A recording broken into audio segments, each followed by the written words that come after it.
वाह, बहुत अच्छे, क्या बात है।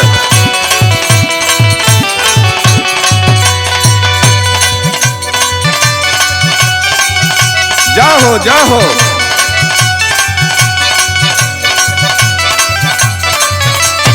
ओहो क्या बात है।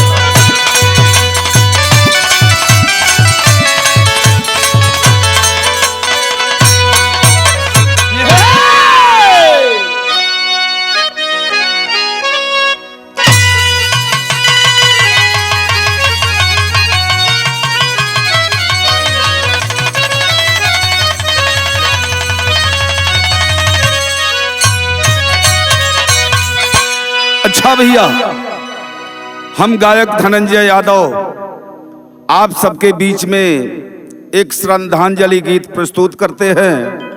एक परिवार के मुखिया जो इस दुनिया में नहीं हैं, ऐसी एक विडंबना बनी, संजोग बना, देखे कैसी कहानी है। आइए सुनते हैं मास्टर साहब भूमिका से।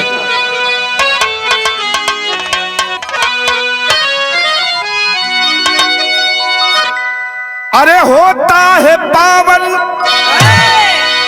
पति पत्नी का रिश्ता, अरे जोड़ी स्वर्ग से है बन कर के आती, पुरुष बन के रहता है नारी का देवता, वही नारी जीवन में देवी कहाती, साथ में जीने मरने की खाते हैं कसमें, अरे जी नहीं सकते वो कर कभी भी जुदा, एक दंपत की ऐसी कहानी सुनो, एक ही दिन गजब मौत दी है खुदा।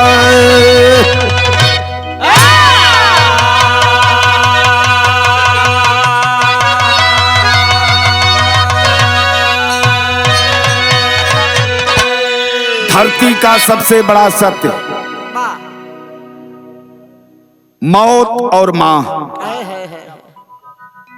अगर आदमी का जीवन है तो मौत होना निश्चित है, जन्म लिया है आदमी तो मरना है, यही धरती का सबसे बड़ा सत्य है, चाहे कोई जीव जंतु हो। लेकिन कैसी श्रद्धांजलि गीत है। आइए एक लाइन गजल है मास्टर, कैसे।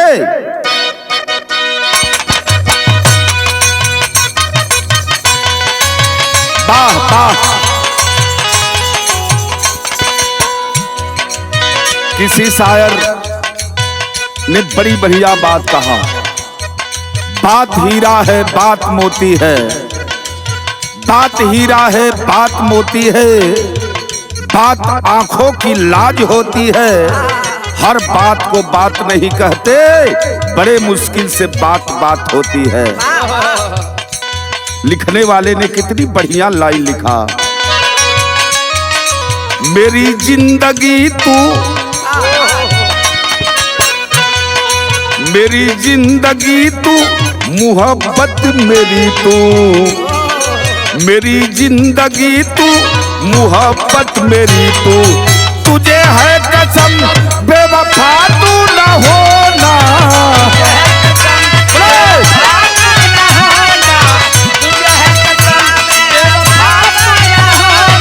मेरी जिंदगी तू, मोहब्बत मेरी जिंदगी तू, अरे मोहब्बत मेरी तू, तुझे है कसम बेवफा तू न होना। गाने वाले ने गाया, मेरी हर खुशी, अरे मेरी हर खुशी और चाहत मेरी तू, तुझे है कसम बेवफा तू न होना,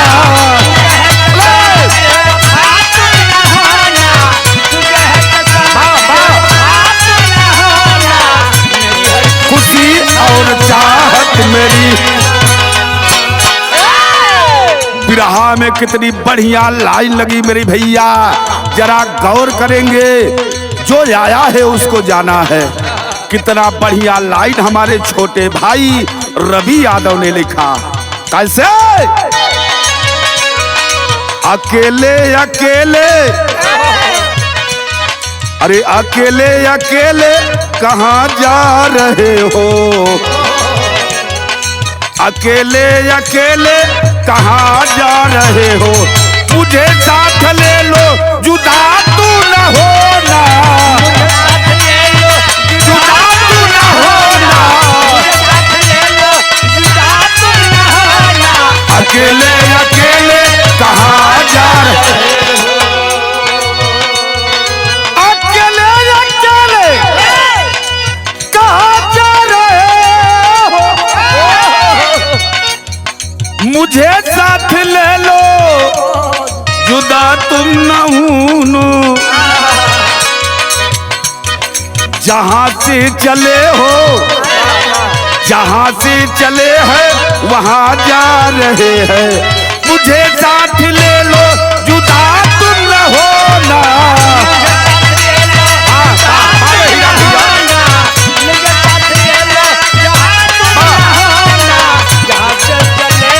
वहाँ जा हमें से कहानी का शुरुआत हो गई भैया, जरा गौर करेंगे, देखे कहानी कहाँ से ली गई। आइए मास्टर साहब।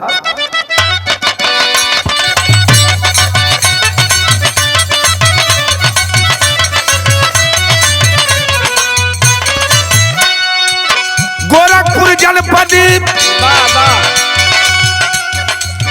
गोरखपुर जनपद डरवा पारी एक गौवा बा, बचल परिवार मुनई यादव जेकर नौआ बा,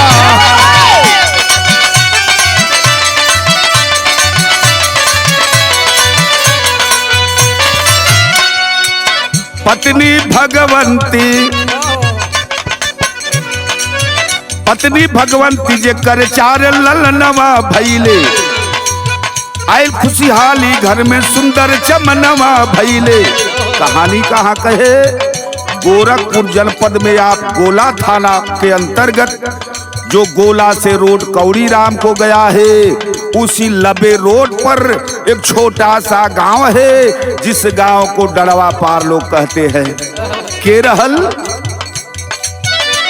मुनई यादव, जिनके मालिक संतान देहले हुवन, भरा पूरा परिवार बा। भाव लगल कैसे? निफिक्र बड़का बेटा, अरे दूसरा नंबर राम बचनी, तीसरा लाल धरो नरसिंह यादव, चौथा ललनी।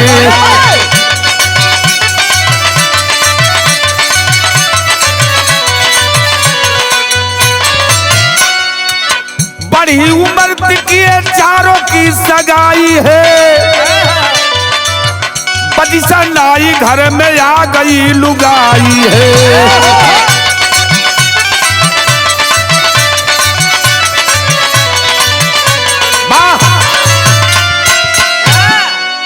बात के समझला भैया, मुनई यादव जी के 4 बेटवा, बड़का बेटा का नाम बतावल गल निफिक्र यादव, दूसरे नंबर के राम बचन यादव, तीसरे नंबर के लालधर यादव और चौथे नंबर के नरसिंह यादव। लेकिन कहानी के करबा राम बचन यादव का इजा से शुरू हो गल, तो एक लाइन तर्ज लगल। कौन तर्ज बा मास्टर?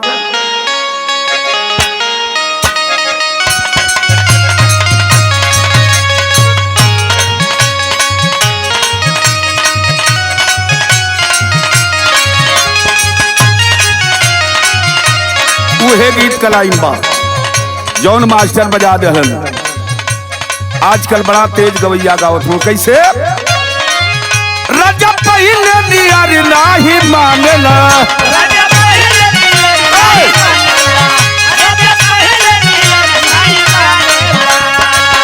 अपने बिहारी के घर लेखा जाने ला,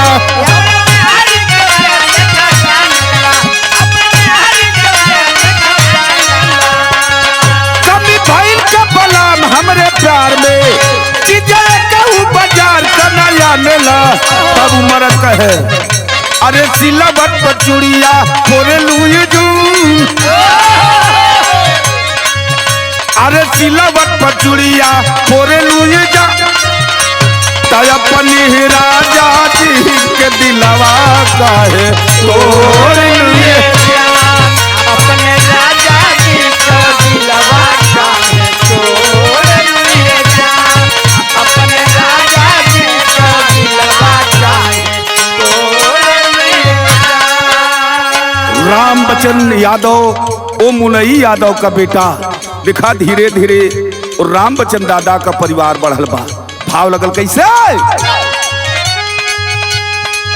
राम बचन सोनमा तिहार सहीले,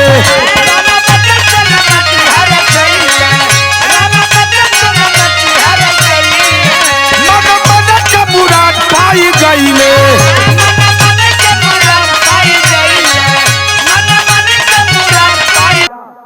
आखिरकार मुनई यादव जी अपने बेटवा राम बचन यादव के शादी तय कैलन।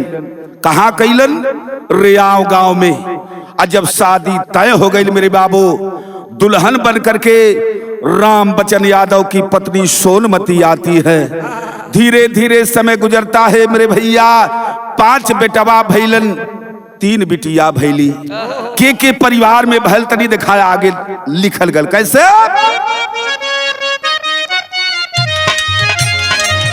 अरे राजनाथ शेषनाथ बाटे हो, अरे राजनाथ शेषनाथ बाटे हो, तीसरा बेटा शोभनाथ।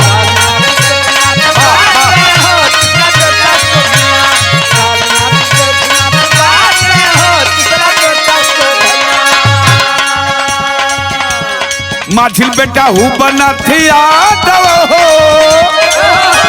माझिल बेटा हूँ बनाथ यादव हो, सबसे छोटा प्रेमनाथ।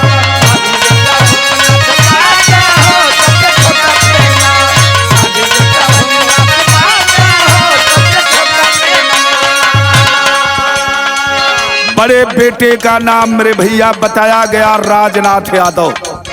उनके छोट भाई जेकर नाम बा शेषनाथ यादव, तीसर का नंबर शोभनाथ यादव, चौथा नंबर पर हुबनाथ यादव, और 5वां बेटा जो बैंकाक में रहते हैं सबसे छोटे, जो हमारे परम मित्र हैं प्रेमनाथ यादव।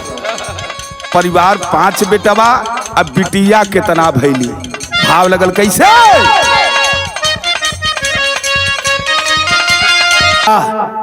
राम बचन बाबूजी के 5 बेटवा, 3 बिटिया। एक बिटिया का नाम बा उषा देवी, दूसर की नंबर पर संध्या देवी, और तीसरी नंबर पर शारदा देवी। परिवार बढ़े लगल। और जब परिवार बढ़े लगल तब बिराहा आगे बढ़े लगल। तो एक ठे तर्ज लगल मास्टर कवन आबा।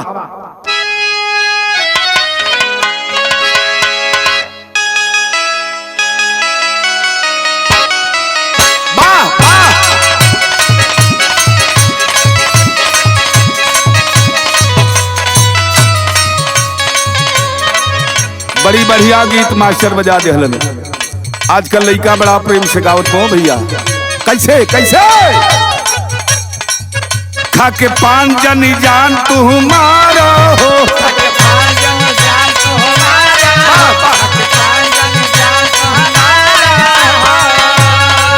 अभियो से अपना आदत सुधारा हो,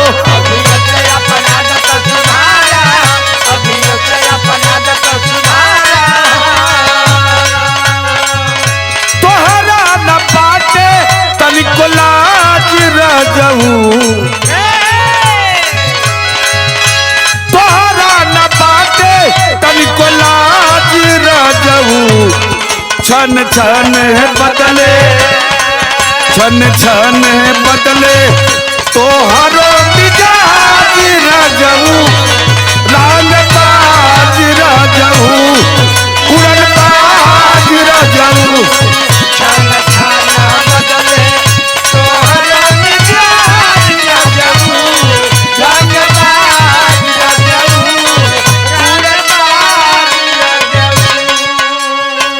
तरह तज हमरे भैया, लेकिन देखा है बिरहा कहानी में भाव लगल। आखिरकार घर में अब धीरे धीरे बेटवन का शादी होत बा। भाव लगल कैसे?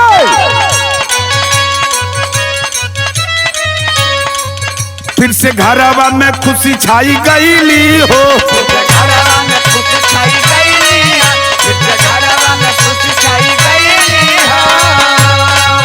घर में पांचों बहुरिया आई गईली हो, घर में पांचों बहुरिया आई गईली हो, घर में पांचों बहुरिया आई गईली हो।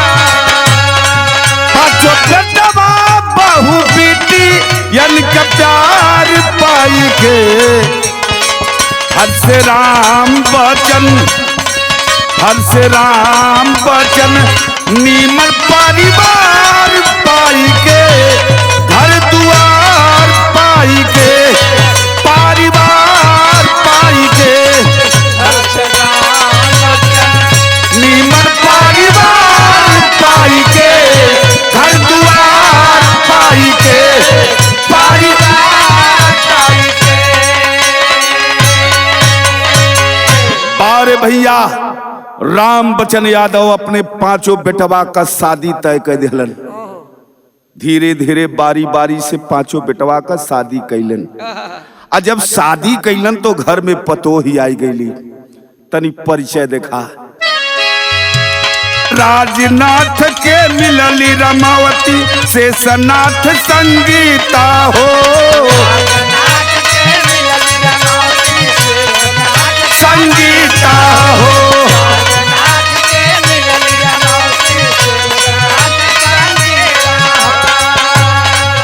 और शोभनाथ के मीरा देवी, भूवनाथ के पुष्पा हो,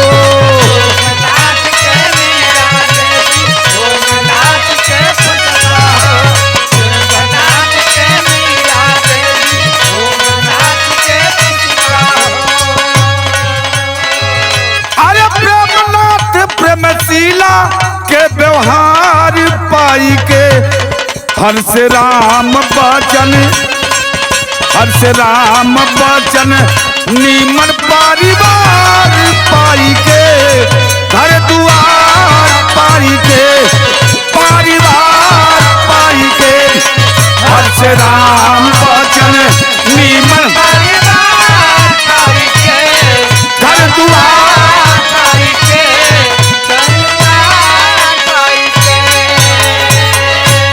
आखिरकार मेरे भैया पतो घर में आईली।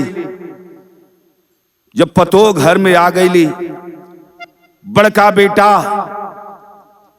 राजनाथ के, जिनकी पत्नी का नाम रमावती बताया गया, शेषनाथ भाई के पत्नी का नाम संगीता देवी बताया गया, शोभनाथ भैया के पत्नी का नाम मीरा देवी बताया गया, और होबनाथ भैया के पत्नी का नाम पुष्पा देवी बताया गया, और छोटे बेटे प्रेमनाथ यादव के पत्नी का नाम प्रेमशीला बताया गया। गजब गणना बैठल। धीरे धीरे बिटियन का भी शादी हो गई भैया। और जब बिटियन का शादी हो गई, कहानी आगे बढ़ल। देखा बाबू राम बचन यादव जी का बुढ़ाई आ गई। बुढ़ाई आ गई तो एगो गीत लगल मास्टर बढ़ाला।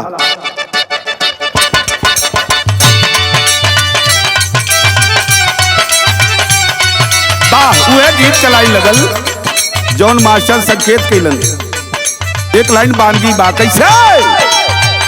तत्वरी सिरावा परी, तत्वरी सिरावा पर गगरी उठाई की, वो गोरी सिरावा पर गगरी उठाई के, जाली शरमाई के, जाली शरमाई के।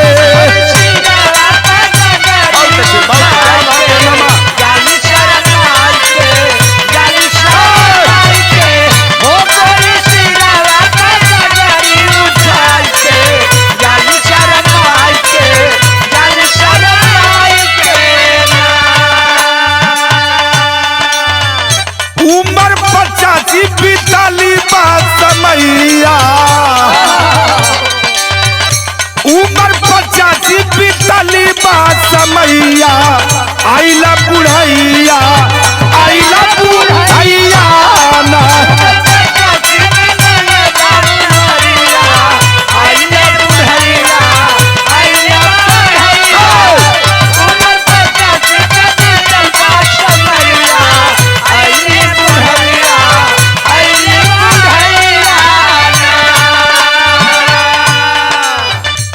बुढ़ाई आ गई 85 वर्ष का अवस्था हो गई मेरे भैया।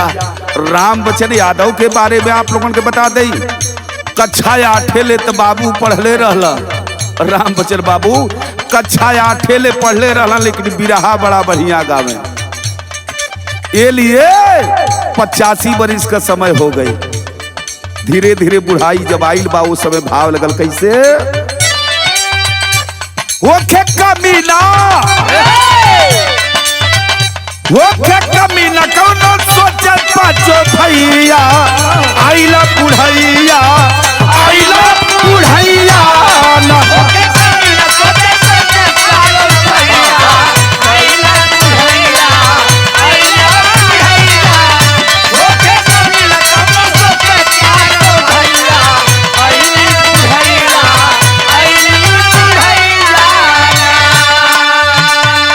धीरे धीरे परिवार का जौन बेटवा पाचो रहला ये बिरहा सुने वाला भैया अपने अपने रोजी रोटी में लग गई। कुछ दिन पहले प्रेमनाथ भैया बैंकाक से अला, माई से बाबू से मिल के फिर बैंकाक चल गई। और लोग पूना के हुबा के कई कमात धमात बार राजनाथ यादव जो बड़े बेटे राम बचन यादव के उहे घरवा हुआ। बाबू का धीरे धीरे अब तबीयत डगमगाए लगल। आज जब डगमगाए लगल तो बिरहा आगे बढ़ल कैसे चित्ता समाइल बटन पड़ले बीमार हो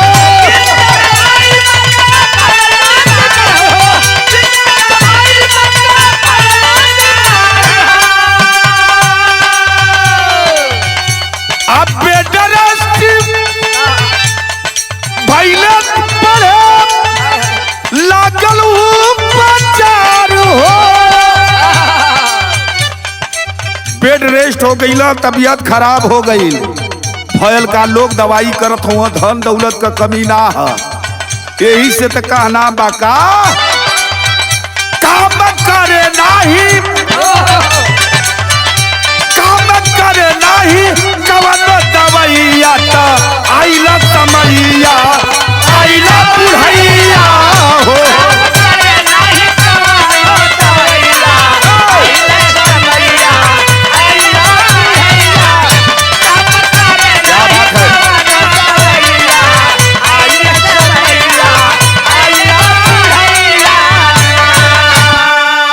बारे पंचो बिरहा सुने वाला धीरे धीरे बाबू राम बचन यादव जी का तबीयत खराब हो गई। और जब तबीयत खराब हो गई तो दवाई चले लगल, बेड रेस्ट हो गई। अब लोग ही जो है लगना के बुझाता बाबू अब ढेर दिन जी है ना। यही जो टेरी कलाई लगल है मास्टर कैसे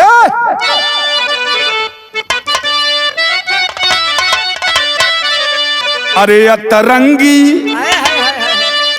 बाबा नौ का जिंदगी अरे एक दिन छोड़ के सतवा चाहिए जीवन संगी संगी। आखिरकार पंचो बाबू इधर चारपाई धैले हुआ और माई सोनमती घूम घूम घर का काम धाम अपन करत ही का 80-82 बरिस अवस्था बा जो हाई लगल है बाबूजी का। तौले देखा घटना का घटल पहपट कलाइन बा मास्टर आए है अरे सोनमती रोवली भर के नीर पीर ना सह पैबे सयान के कैला तू या धीर पीर ना सह पैबे।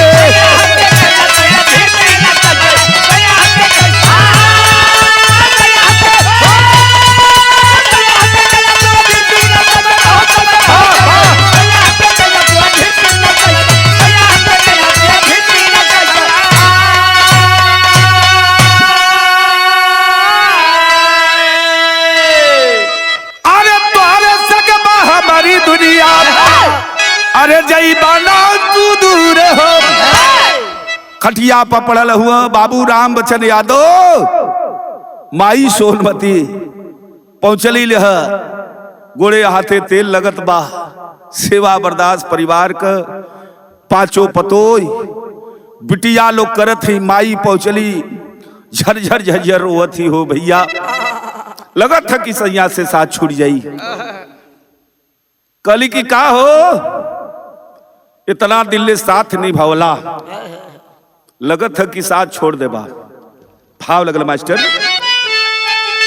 अरे का हो विधाता आई लिखला का तकदीर पीर न सही पैबे, अरे सोनमती तबले छड़ दिहाली शरीर पीर नु सह पैबे। बारे पंचो बाबू का जो हाई लगल है, तबले माइये खाना वाना खा ओए के दुआरे बैठल ही, अपने बिटिया उषा देवी संध्या शारदा सबसे बतियावत थी। बड़का बेटा राजनाथ पूछला माई का हाल चाल बा। हमरे भाई प्रेमनाथ यादव कल धनंजय भैया बैंकॉक से फोन कैली, माई से बात भइल हो। माई कल ठीक हुआ बेटा, बड़ा माई से बतियौले, तले 5 मिनट बाद हो पंचो माई ये दुनिया छोड़ के चल देली। अब माई जौने समय दुनिया छोड़ के चलली ने, पूरा परिवार का लोग रोवत बा, रिश्तेदार हित नाथ सब दुआरे अइलन। 18 तारीख के 18 फरवरी के 1 बजे के लमसम माई ये दुनिया के छोड़ के चल देली। जो हाई होत बा बाबू राम बचन यादव जी का पूरा गांव परिवार जो हतबा की लगत है, ये लोग कहे कि बुझात हो प्रेमनाथ के बाबूजी राजनाथ के बाबूजी अब बची है नाही, अब तक खटिया पकड़ ले हुआ। जो हाई होत बा बाबूजी के अतौले 18 तारीख के 1 बजे दिन में माई खा पी के हो पंचो अब सुतली, उहे सुतले दुनिया छोड़ के चल दिहली। 19 तारीख के सुबेरे सबके खबर दे करके आज सुबेरे उहे अर्थी सजला गांव से अर्थी निकलल बा गोला घाट की ओर जाए के। अतौले बीचवे में एक ठे घटना घटल। कौन घटना घटल मास्टर? आल्हा के लाइन में भाव देव पड़ल।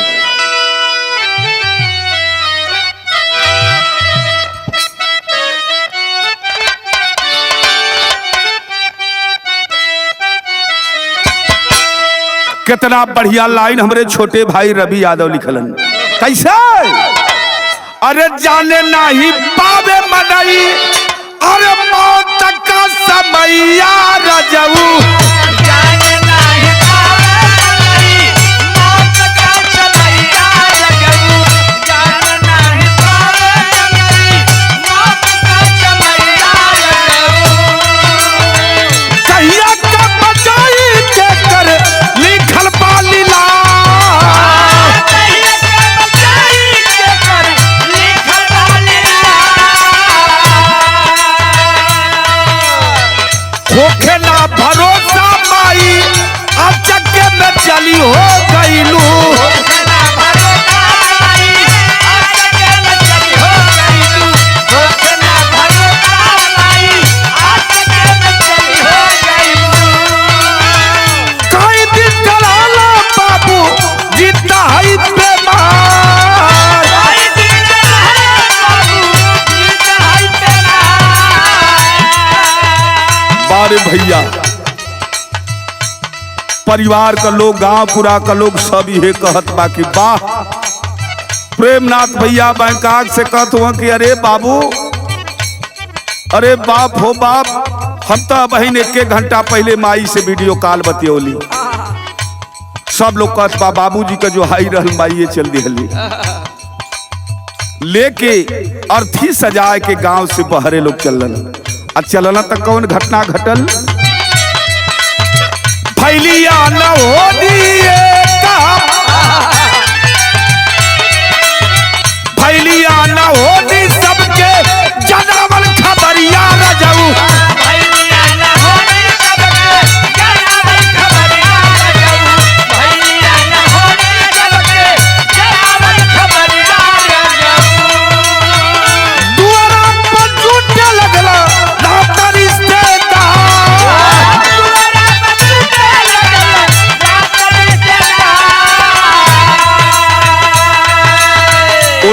गिरफ्तारी को लेके चलल हूं। भाव लगल कैसे? कई के तैयारी लेके रहिया के थैला रजऊ,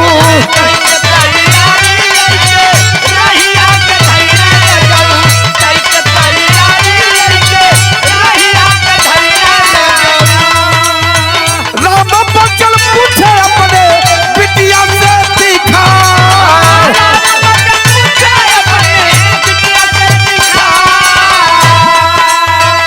बार पंचो बिरहा सुने वाला देखा हो। गांव से बहरे वो प्राइमरी स्कूल के पास माई के अर्थी लेके लोग हरजन बस्ती के लगे पहुंचल बालो।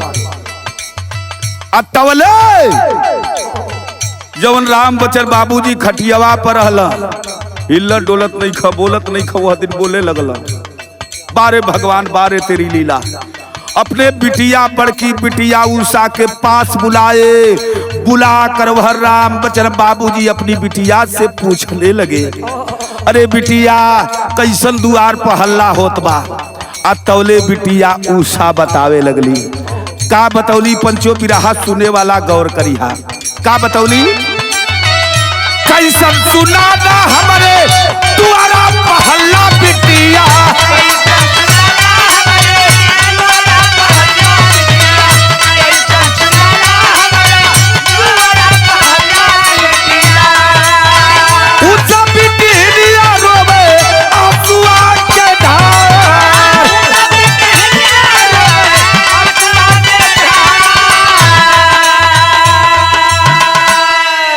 बारे पंचो बिरहा सुने वाला हो।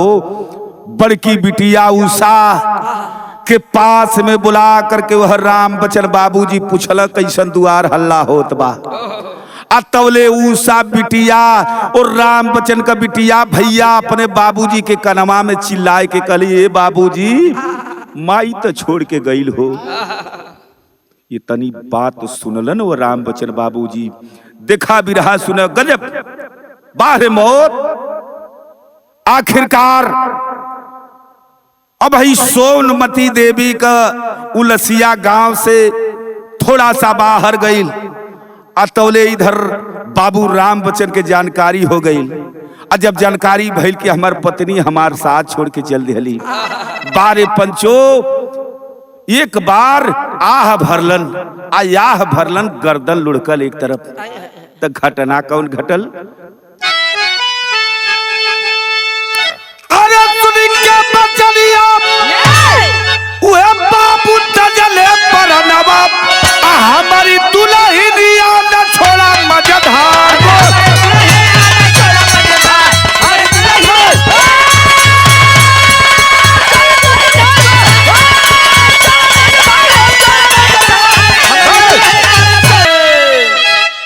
दरवाजे पर राम बचन बाबूजी भी अपने प्राण को त्याग दिए। कुछ लोग दौड़ कर गए, राजनाथ भैया से कहा कि अरे माई के तले के जात हुआ, आ घरवा बाबू जी दुनिया से चल गई। अर्थी जो रखा गई, फिर लोग लौट के अलन। अब बाबूजी के दुआरे पर अर्थी सजत है। माई सोनमती के अर्थी रखा गई, या दुआरे पर बाबू राम बचन यादव का अर्थी सजे लगल। आ दोनों अर्थी, एक अर्थी तो पहले ही सजल रहल, इहो अर्थी सज के दोनों अर्थी के लेकर के लोग चलना गोला घाट पर। आ जब गोला घाट पर चलना तो बिरहा के खड़ी में भाव लगल।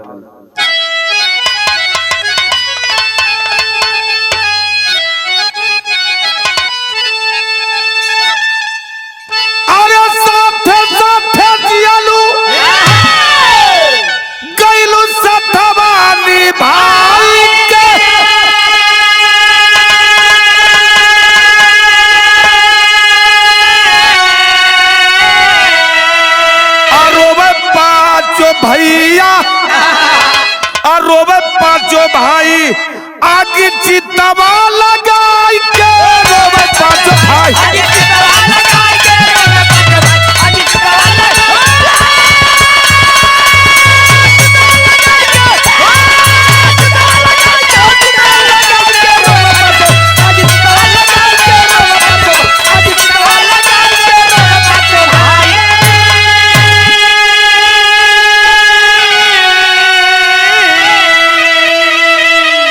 आखिरकार मेरे भैया राजनाथ यादव बड़का बेटा चिता सजावल गए, के चिता पर बाबू राम बच्चन यादव के लाश और माई सोनमती का लाश रखाई। घोरियाई के राजनाथ आगे दिहलन, कलेजा फट गल हो बाबू। वहां से बैंकाक में प्रेमनाथ रोवत हुआ, बाहर में लोग भाई हुआ सब रोवत बाई पंचो, लेकिन जाना यही प्रकृति का नियम है। आया है सो जाएगा, राजा रंक फकीर, कोई विमान पर चढ़ चले कोई बधे जात जंजीर। सब लोग रोवत बा। हमरे बैजनाथ यादव जो उत्तर प्रदेश पुलिस है, उनके भाई दीनानाथ यादव वह भी उत्तर प्रदेश पुलिस में है। पूरा परिवार रोवत बा, सब लोग रोवत बा। कितना बताई, बिरहा का लास्ट लाइन में भाव देव परल, गुरु बिहारी गुरु गणे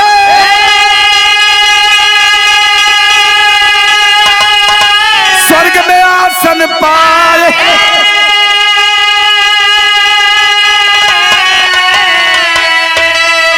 स्वर्ग में से अच्छा कभी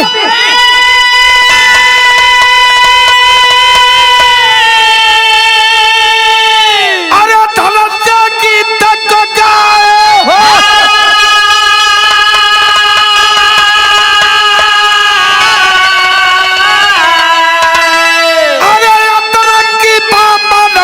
जिंदगी धनंजय रविया तो बिरहा गाते सतसंगी, अतरंगी पा मानव का जिंदगी।